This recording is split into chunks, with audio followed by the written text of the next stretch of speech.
2시간 전에 마감한 트레이더가 생생하게 전하는 글로벌 마켓 리뷰 델타원입니다. 우리 증시는 전일 휴장이었고 방금 마감한 미국 증시는 시초가부터 강한 반등이 나오면서 당장이 전쟁 리스크로 인한 언더슈팅은 만회하였는데, 그렇다고 해서 모든 상황이 수습된 것은 아니기에 지수가 금요일 종가 대비 플러스가 났음에도 불구하고 변동성도 2.73% 상승 마감했습니다. 기름도 장중 등락이 반복되었지만 텍사스 기름 기준 $70 이하에서는 강한 매수가 들어오면서 5%대 상승 마감을 했는데요. 우리 시장 투자자들은 다른 걸 다 떠나서 우리 증시가 오늘 어떻게 될 것인지에 대해서 가장 큰 관심이 있을 것 같아요. 어떻게 대응하는 것이 좋을지 전략과 함께 전체 시장 흐름 리뷰하도록 하겠습니다. 먼저 유럽 세션 시작할게요. 유럽 증시는 매우 중요한 이평선을 갭으로 깨면서 본장 개장 무렵에는 사실상이 저가에서 출발하게 됩니다. 이후 저가 매수가 들어오긴 했지만 전반적으로 매우 좁은 박스 내에서의 여기서 추가 하락은 아직은 때가 아니다 라는 흐름을 보여줬어요. 유럽 증시 말고도 영국 증시 같은 경우에는 지난주 금요일에 역사적 고가를 경신한 뒤에 밀렸음에도 불구하고 고점 대비로는 마이너스 2%밖에 빠지지 않았고 11선에서 아주 얌전한 반등을 했죠. 이것은 투자자들이 현재 시장을 그다지 위험하게 보지 않는다는 증거가 되겠습니다. 이따가 우리 증시 대응 전략할 때 부연하겠지만, 강세장의 특징은 외부 이슈로 인한 단기 충격이 발생했을 때 그보다 훨씬 더 강한 저가 매수가 들어오면서 시장이 하락을 틀어 막아버린다는 것입니다. 오늘 영국 증시가 그런 움직임을 보여주었죠. 그러나 유럽 대륙에 속한 독일이나 프랑스 증시는 그보다 더 강한 하락을 했는데요. 아무래도 호르무즈 해협이 당장 막힌 것에 대한 직접적인 피해를 받는 쪽이 더 민감하게 반응할 것 같아요. 채권 시장은 아시아 세션에서 시가 고가로 출발했으나 하루 종일 쉬지 않고 하락해서 지난주 목, 금이 오버슈팅을 모두 뒤집어 버렸습니다.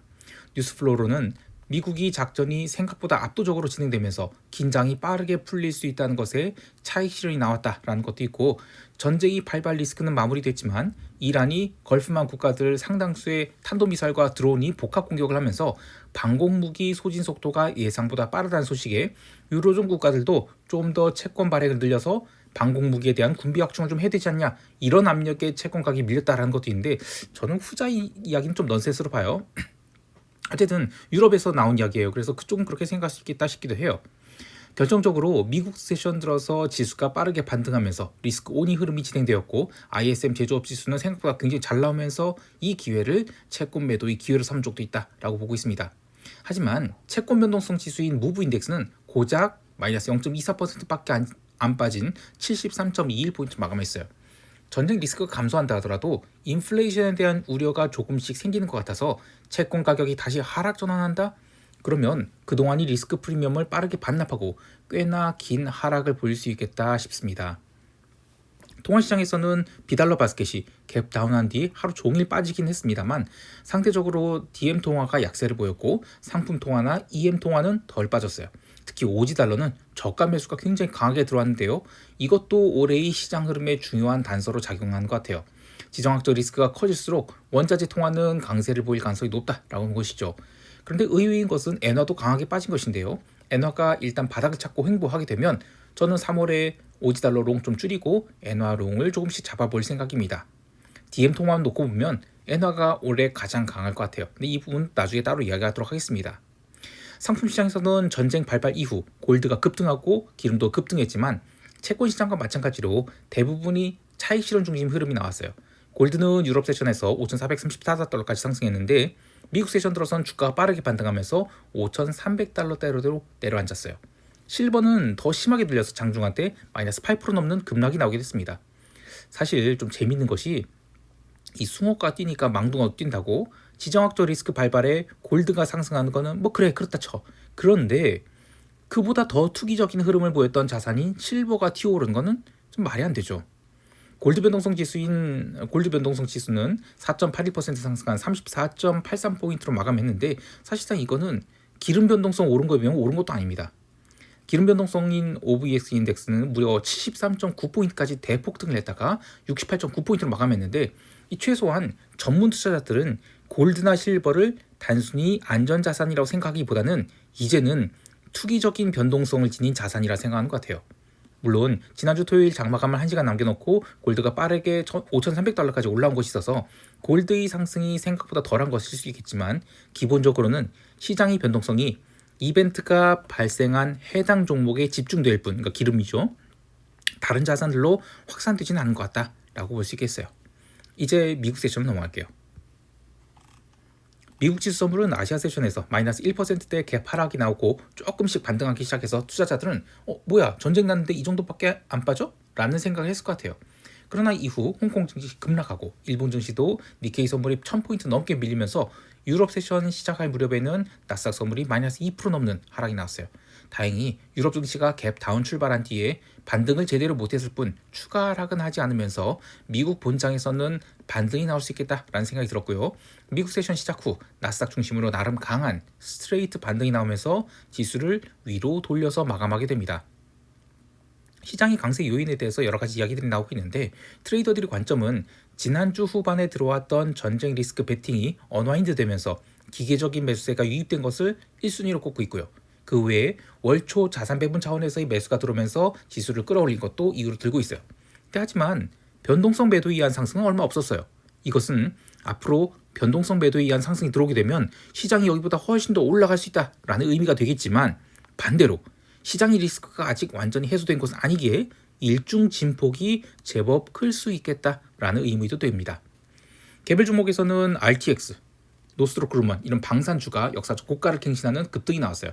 근데 이놈들도 한번 조사해야 된다 싶을 정도로 지난주에 얘네들의 롱베팅 엄청 들어왔거든요. 그런데 그거를 갭으로 날린 겁니다. 근데 의외로 기름 주식, 그러니까 엑소모빌, 쉐브론 이런 것들은 갭 상승해서 신고가 갱신하긴 했는데 꽤나 큰 윗골이 음봉을 달았어요. 방산주의 초강세는 이번 이러한 작전으로 무기 재고를 나중에 채워야 되는 건 분명하고 또 장기화될 경우에는 더욱더 재고 소진의 우려가 더 커질 것이기 때문에 방산주의 업사이드가 열렸다 이렇게 볼 수 있겠는데 기름 같은 경우에는 이란이 해군력이 빈약하기에 호르무즈에 대한 그 통행 불가 위협이 이거 금방 교통 정리될 것이다 이렇게 보는 것 같아요. 또 다른 걸프 국가들도 이번에 산유량을 늘린다는 그런 구두 개입하면서 기름 주식만큼은 이벤트 발발로 인한 차익 실현이 더 강하게 나온 게 아닌가 싶어요. 그 외에 엔비디아, 마이크로소프트, 인투이트 이런 종목들이 나름 강한 반등을 했는데 이들은 지난주부터 조심스럽게 돌아오던 그 쇼커버의 영향으로 인한 그런 반등으로 보고 있어요. 대신 이 부분은 월 초의 기계적인 매수 수급이 사라진다? 그러면 다시 눌릴 수 있다라고 보기 때문에 아직은 포지션으로 미국 증시에 롱할 때는 아니다 이렇게 보고 있습니다. 빅스 선물은 주가 상승에도 불구하고 내내 플러스권을 유지했어요. 그런데 오늘의 장중 흐름이 과연 빅스 21포인트에 해당하는 흐름이었을까 생각해보면 전 그렇지 않았다고 봐요. 즉 현재의 빅스 지수는 아직은 전쟁 리스크 프리미엄이 남아있다라고 볼 수 있겠어요. 사실 제가 지난번 영상에서 말씀드렸듯이 저는 이란이 최후의 수단을 남겨놓았다라고 보는데 그거는 더티밤 같아요. 물론 제가 뭐 지정학적 리스크 전문가도 아니기 때문에 제가 뭐라고 할 수는 없지만 만약에 그 인류가 어쨌든 일본에 한번 핵을 사용한 것 이후로는 핵을 사용하지 않았는데 더티밤 정도는 최후의 발악으로서 한번 사용하지 않을까라는 생각이 들거든요. 그래서 이후에 전 지수가 반등한다 하더라도 곱게 반등하지 않고 전산장에서는 꽤나 요동을 치는 그럴 수가 있을 것 같아요. 그래서 포지션을 오버나이트 하는 건 굉장히 부담스러워 보입니다. 자, 이제 시장 총평하면서 대응 전략 이야기할게요. 우리 증시는 한국물 ETF인 EWY-2% 중반대 하락을 보면서 시가를 좀 걱정하시는 그런 분들도 있을 것 같은데요. 오늘도 한 두 가지만 확인하면 될 것 같아요. 첫 번째는 오늘 먼데이 위클리 옵션 만기라는 거, 그리고 그 옵션 프리미엄이 굉장히 비쌌다는 것. 그리고 두 번째는 지금은 누가 뭐라 해도 강세장이라는 거죠. 옵션 프리미엄이 매우 비싼 상태로 마감했고 또 전쟁 이벤트가 이미 발발했기 때문에 콜옵션 프리미엄 물론이고 풋옵션 프리미엄도 시가선에서 와장창 눌려서 출발할 가능성이 높다라고 봅니다. 그리고 유럽 세션 리뷰할 때 설명드렸듯이 모멘텀 있는 증시에서는 외부 재료로 인한 충격은 빠르게 해소하는 경향이 있어요. 그런 의미에서 오늘도 시장은 저는 초강세 보일 수 있다라고 생각해요. 미국 증시 마감도 두 달간이 횡보 중심 구간 돌아온 것이지 하락이 막 뻗어나가는 그런 상황은 또 아닙니다. 근데 뭔가 리스크가 자리하고 있는 것은 저는 분명하다고 생각해요. 근데 그 리스크가 전쟁으로 인한 것은 생각보다 크지 않게 잘 소화한 것이죠. 그래서 우리 증시도 전쟁 이슈로는 갭다운한 거 이거는 잘 받아낼 수 있다고 봐요. 문제는 그 전의 리스크인 인공지능 관련 부실 대출 문제가 생기게 된다. 이거는 투자 계획 자체가 재검토될 수 있는 중요한 문제죠. 그러면 당연히 우리 증시에도 영향을 미칠 수 있다라고 봐요. 근데 지금은 이런 이야기들이 쏙 들어간 상태입니다. 따라서 우리 증시에 대해서는 강세 비율 유지하며 양옵션 프리미엄을 잔뜩 누르면서 장 초반에 빠르게 상승했다가 오후장의 상승 속도가 줄어들면서 해외 시장이 방향성을 확인하고 대응하려는 그런 형태로 마감될 것 같습니다. 참고로 전일 있었던 투자자 모임에서 이 컨센서스를 이야기하면 아직은 일반 투자자들이 제대로 돈 싸들고 온 것은 아니다 라고 하는데요. 우선 해외 시장으로 나갔던 돈들 이거는 한국에 들어올 생각 없다라고 생각하는 것 같아요. 가장 큰 이유는 2025년 이후로 들어온 자금들이 꽤나 물려있다라고 보고 또 고액 자산가들은 손실과 뭐 그런 거에 관계없이 이전부터 달러화 자산 비중은 이제는 유지하고 갈 생각을 하고 있기 때문에 그렇게 나간 돈들은 계속 달러화 시장에서 뭐 매매를 할 것이지 원화로 다시 환전해서 들어올 일은 없다라는 겁니다. 그리고 이제 부동산을 팔아서 주식시장으로 들어올 것이라는 이야기는 아직은 이건 현실화되지 않은 이야기다. 오히려 지금 땡겨놓은 거는 스마트머니가 레버리지를 이용해서 올린 것이고 이들은 굉장히 공격적이기 때문에 특히 젊은 사람일수록 굉장히 공격적이더라고요. 그래서 이 이익을 기반으로 더 강하게 지를 가능성이 높기 때문에 진짜 돈들이 들어올 때는 이보다 훨씬 더 강한 상승이 있을 수 있겠다 라면서 과거에 2007년 상해종합주가지수가 6,000포인트 가던 흐름 그걸 좀 떠올려 봐야 되지 않겠냐 이 얘기를 했어요. 굉장히 엄청난 강세장 보는 겁니다. 해외 시장에 대해서는 아직은 방향성 못 잡고 있다라고 보는데 그렇다고 시장이 빠질 일도 아니다라고 보고 있어요. 미국 증시가 나름 의미 있는 반등을 했지만 전일이 저항선을 강하게 뚫지는 못한 데다가 오전장만 반등을 강하게 했을 뿐 오후장은 외부 뉴스에 자꾸 흔들리는 그런 모습을 보였는데요.